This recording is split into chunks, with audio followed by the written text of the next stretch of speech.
We start off episode 17 with Dipper and Wendy doing a parody voiceover of what's happening on the CCTV in the shack. Of course, Dipper can't really help being a bit creepy and whispers that he could do this all day. Creepy seems to be the word of the day because Mabel also creeps up on them, listening to their conversation. She also just starts tap dancing excitedly, which Dipper tries to interpret, coming to the conclusion that she might have gotten into the smile dip again. If you don't know, that's a reference to an earlier episode where they broke into an abandoned convenience store where Mabel ate smile dip and basically tripped balls. But she tells him that that's not the thing she's excited about. It's because she's hyped about Several Times, which is a boy band that I actually mentioned in the episode before this one, where we got a little sneak peek of said band. Dipper, of course, starts roasting boy bands in general and says that this one came a decade too late. To emphasize this a bit more and give us a better picture of the band, we get a music video from them, and compared to the picture on the back of the calendar, the yin-yang tattoo that one of the dudes is wearing is on the wrong shoulder. And of course, for some reason, this boy band is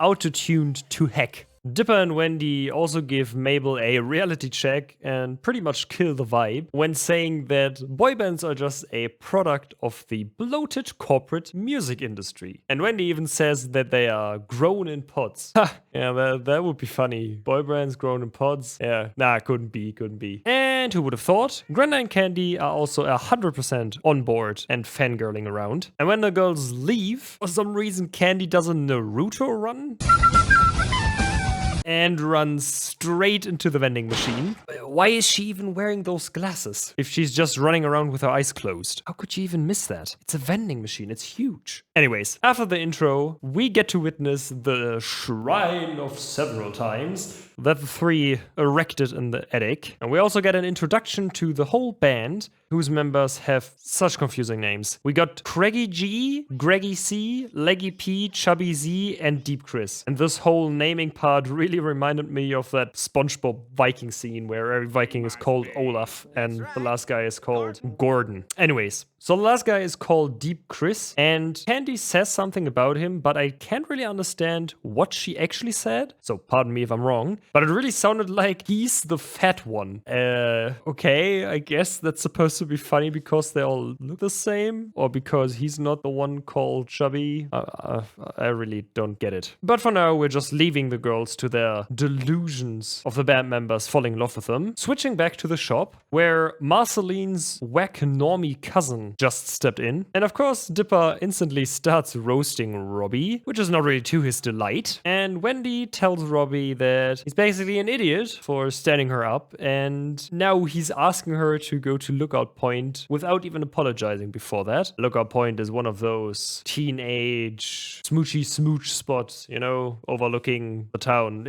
You get what I mean. And Wendy is apparently mad enough to even tell him that she thinks the relationship with him is not really working out. Dipper is, of course, very happy to hear this. But before anything more serious can happen, Robbie tells Wendy that he wrote a song for her. And just one question, where the hell do you get a CD like that? Maybe hell isn't even that far off. It looks really gloomy and demonic. I think fits pretty well. And just by the way, that question never really gets answered. Throughout this whole episode, we never get to know where he even got that CD from. So yeah, very happy about that. And sorry to disappoint that I can't give you any answers for that question. But don't worry, that question gets driven out of your mind instantly while hearing this very odd singing performance, which hypnotizes Wendy into forgiving him, leaving Dipper pretty much baffled. And when Wendy and Robbie dip, Dipper starts investigating the weird CD that Robbie just left there. Again, I don't know what's going through his head to just leave the demonic CD there, but it's Robbie, so it could also be nothing in there. When Dipper tells the girls what just happened, Mabel basically tells him that he's just overreacting, girls just like musicians, and that he'll get it when he's older, because even though they are the same age, girls mature faster. Switching to Granda having some Granda time, as she calls it, mooching with a picture of Several Times. That will probably haunt my nightmares. Well, now the girls have arrived at the concert hall, and Pacifica, of course, is also there in the background at the t-shirt shop. And now McGucket jumps in while they are practicing their fangirl screams, also just screaming. And really, this dude should not be allowed around other people. I know he seems a bit lonely, but he's just a danger to himself and everyone around him. Well, anyways, the girls seem to have arrived a little bit too late because the concert is sold out. And they start to sulk. Candy's saying that she welcomes death.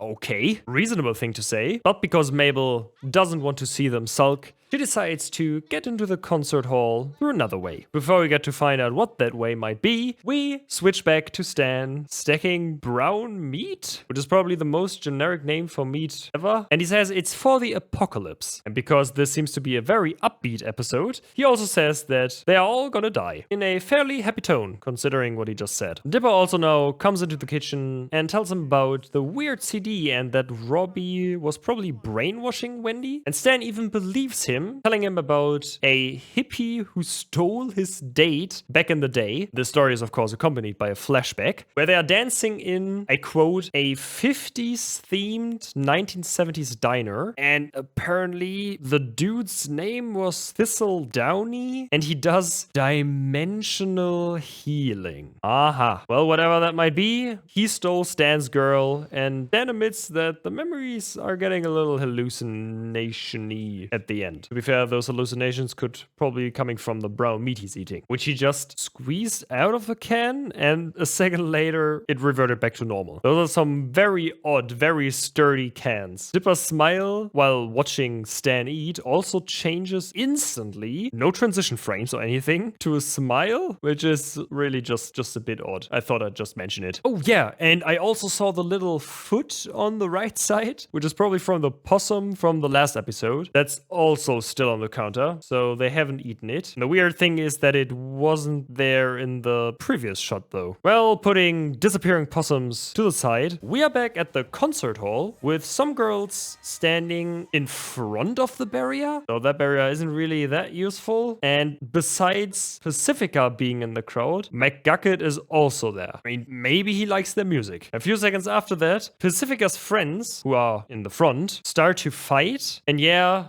I know, my memories failed me. Apparently, her friends appear more often than I remembered. Okay? I'm sorry I misremembered. It happens. And while the brawl is going on in the front, McGucket is crowd surfing in the background. We also got Tyler Cute Biker. Yes, that is his real name, also standing in front of the barrier, even though he was behind it just a few seconds ago. This whole thing seems very unsafe and not really well controlled. But now we get to the interesting part. Mabel decided to break in again, this time with a fancy golden hairpin.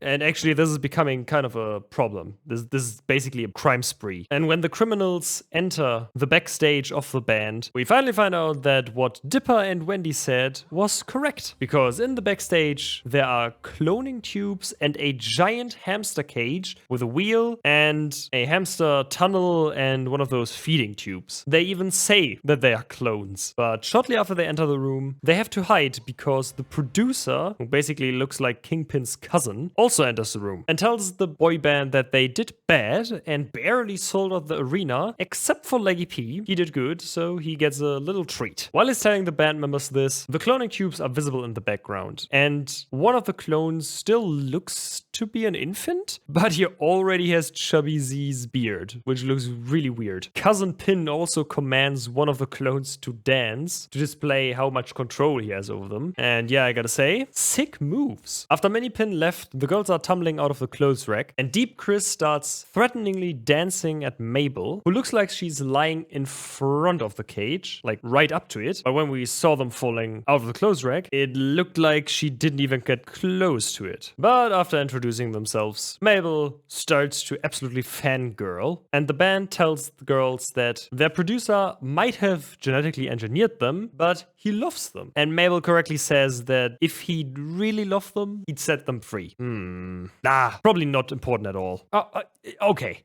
Do you see this? She's definitely gone crooked. Shortly after Gangster Mabel cracks another lock, Granda decides to blast everyone's eardrums by exclaiming they are masters of stealth. I feel that reaction, Candy. And that they want to help them escape. And now back to Stan and Dip, who are still contemplating on the music. And Stan says that it probably has subtle hidden messages, similar to the music that's played in the gift shop. Yeah, extremely subtle. Stan also suggests slowing down the CD on a record player, which, surprise, surprise, doesn't work out. And shortly after, the girls enter the shack with a heavy bag. What could be in there? Well, Mabel tells Dipper that it's money they stole from a bank. Wow, really smooth. Especially because the bag of money is saying ouch while getting dragged up the stairs. I'm pretty sure money doesn't really feel pain. Dipper and Stan seem to know something that I don't, because they don't ask any more questions about the bag. When we switch upstairs to the girls, they tip over the bag and the band members just topple out of it. And right after that, they hear a car drive up to the shack, and Mabel sees that it's the producer who basically just gets annoyed by the goat and sues and decides to leave after the goat eats his license plate, which seems like a pretty convenient solution to the whole thing, but maybe Mabel just got lucky. Mabel decides that the band should just stay in the shack for the time being and tells Candy and Granda that they just got their own pet boy band, because the other girls reply that they should not get too attached to them, which already doesn't really work out. This definitely won't backfire at all. Well, after the montage where they do shenanigans around the house, like teaching the band how to drink water from a regular glass and riding on their backs like they're horses, okay, Mabel already shows signs of becoming way too attached. So that went south real quick. Switching back to Stan and Dipper again, Dipper manages to convert the CD into a record and tries playing it slowly to really hear the messages, which doesn't reveal anything, so it also doesn't get a spit take from Stan, who decided to prepare for one. When Dipper is about to give up, Wendy and Robbie come in, and Edward Scissorhands over here makes fun of them. And while he leaves, he says, "Catch you on the rewind." After hearing that, Dipper comes up with the idea that you could maybe play the record backwards, and then the message will be revealed. When he executes on his plan, there's actually a message to be heard on the record that talks about brainwashing and mind control, which is now spit take worthy. Of course, the two instantly run out to try and save Wendy, and because they're in such a hurry, apparently Stan just goes out there with only a sleeveless shirt and boxer shorts. So, well prepared. Right after they close the door, Mabel comes downstairs after putting several times to sleep, as she says. She also tells the other girls that it took a bit longer because Greggy Seed tried to eat a tape dispenser. That seems like the thing where some kind of survival instinct should kick in, even for a clone, but maybe it just didn't. And something that just popped into my head right now is, are these guys even the original boy band members? Or are they just another iteration? Are they the first ones that got created? Or are they just number 58 because the other ones didn't really work out? Another question that we sadly won't get an answer to. While they're sitting in the kitchen watching TV, the news come on, and it says that the producer got arrested for not having a real license plate. Weird how that happened. Wait, watching TV? Since when is there a TV in the kitchen? Even in this episode, we can see the kitchen and there's not a single TV around, and now suddenly it just materializes? Maybe they had it in some kind of cupboard and they just took it out to watch TV there. Well, anyways, Granda and Candy want to tell the band that they are free now, but Mabel doesn't really like that idea. Who could have seen that one coming? And decides to block the door while they were running upstairs. And where the heck did she even come from? She was behind Granda and Candy when they were running up, and then she just slid in from the side of the door. I guess she's just faster than the two. While we are on the topic of running up the attic stairs, in the previous episode we saw that they had to take a turn to get to the room in the attic, and this time they just went straight up to the door. You can even see the stairs going down while looking away from the door. So there's a little bit of an inconsistency there. While Mabel's blocking the door, she explains that she doesn't want to let them go because she lost them. And Candy repeats the phrase, if she lost them, she should let them be free. But because Mabel does not agree with that sentiment, they decide to tackle her through the door into the room. And when Grenda and Candy tell the band that the producer was locked up, they don't believe them. But they do believe Mabel's lie about the producer still being out there, not being locked up. And Mabel tells the band that they should throw Grenda and Candy out of the room. After which she tells them in a very commanding tone to start the braid train again. Back again to Dip and Stan. Stan completely ignores road safety to get to lookout point faster and drives through a gate, which is followed by him cutting down a tree with his car. That's a very sturdy vehicle. Now we get an overview of lookout point, and maybe an interesting tidbit here. Judging by the moon phase that we have now, at least 1 week must have passed between this episode and the one with Mermando 2 episodes ago. Just to give you an idea of how much time might have passed between each adventure that we witnessed and what might have happened in between that we didn't get to see in the show. Okay, right back into action. Stan is just flying up the mountainside, and when the car hits the ground, he falls out of it for an unknown reason, because in the scene before that, he definitely had a seatbelt on. And when they leave the car, said seatbelts are now just hanging weirdly in the middle, even though that's not at all where they're fixated in the car. Before we get to see the resolution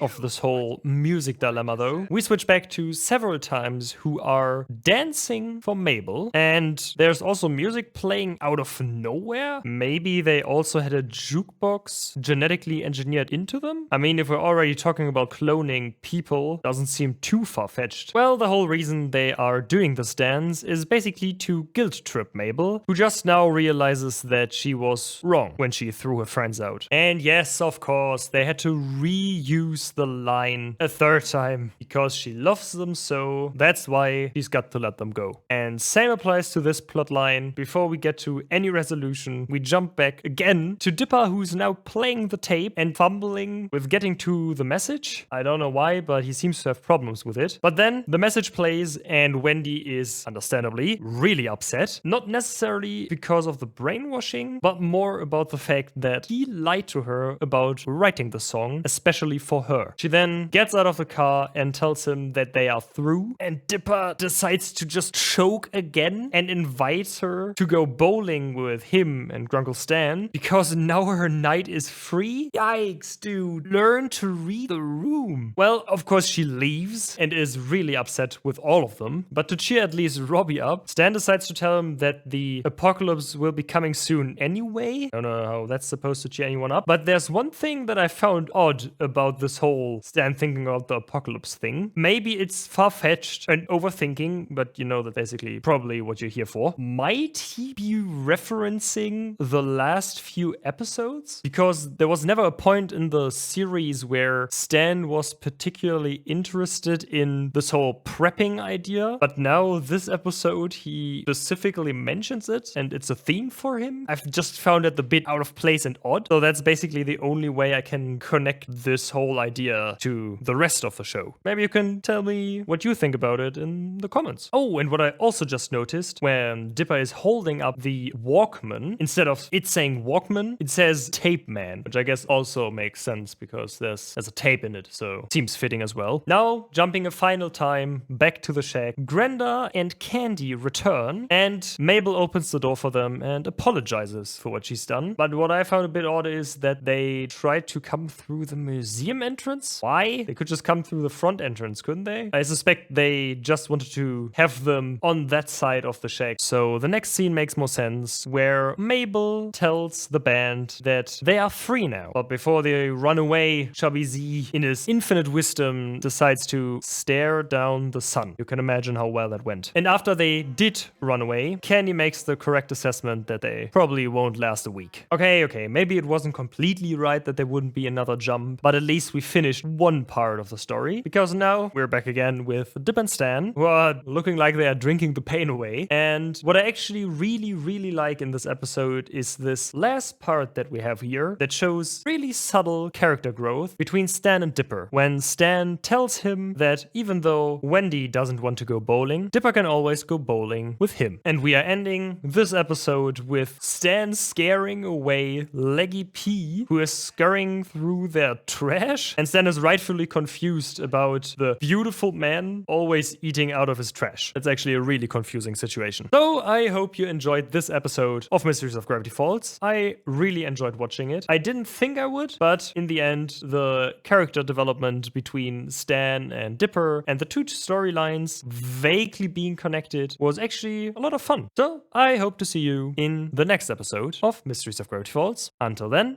see ya!